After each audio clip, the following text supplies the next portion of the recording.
Chapter 11 The Circle of Women.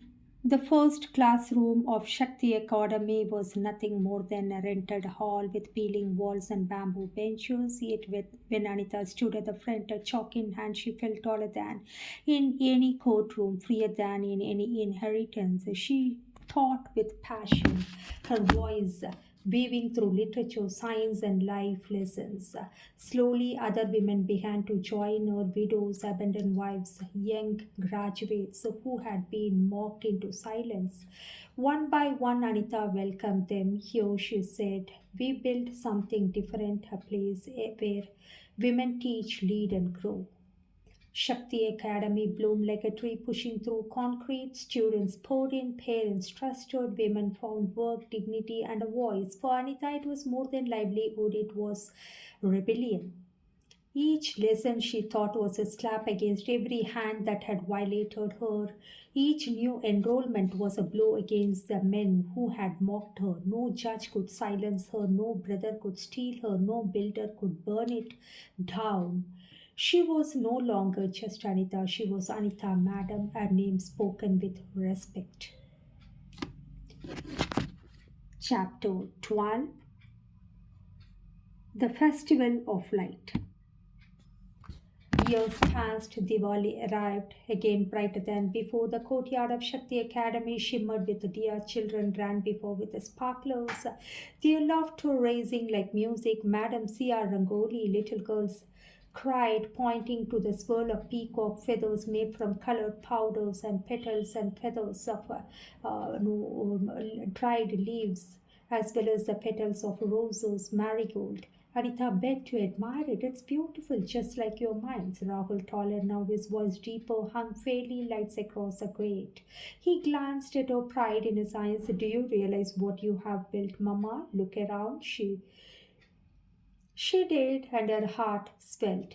The banner read, Education is the greatest victory. The night pulsed with light. Yet Anita remembered the long shadows she had walked through, the nights of fear, the courtrooms that crushed her, the betrayals that tore her.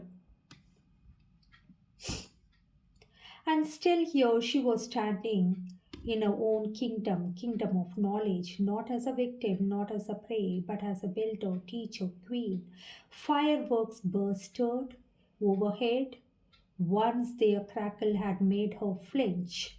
Tonight she looked up and smiled. Chapter 13 Epilogue Unbroken. Raghul graduated with honors in flying colors. He was a topper. At the ceremony, he handed her a copy of his thesis. On the dedication page, Anita read, To my mother who taught me the truth may be denied, but dignity can never be stolen. Anita was more into tears. Her tears blurred her vision. She thought of the 12 years of trial that had ended in nothing, of Ravi, her brother, who had betrayed her, of Raj, who had stolen her inheritance, the real estate fellow, and of Shibu, who had violated her trust and her body, a neighbor. She thought of every night she had almost given up, and she thought of how she had risen once again behind all the odds. Her journey had not ended with justice from the courts, but it had ended with something greater, freedom, the inner peace. Anita walked into a classroom again, chalk in hand, students straightened in their seats, notebook open, eyes bright. Today she has her own empire.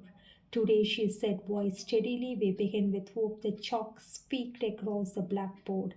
Morning sunlight streamed through the windows, golden and warm. She always followed the traditional method, though she is well equipped and updated and enhanced her skills of using the technology or the digital platform.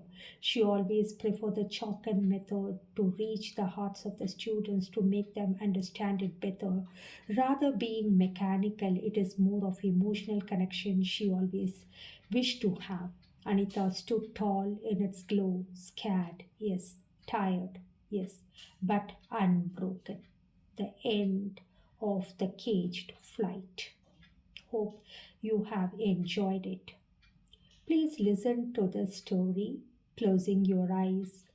not looking into the video because it will affect your eyesight. It is feast for your eyes. Take care. Thank you. Bye, BMS.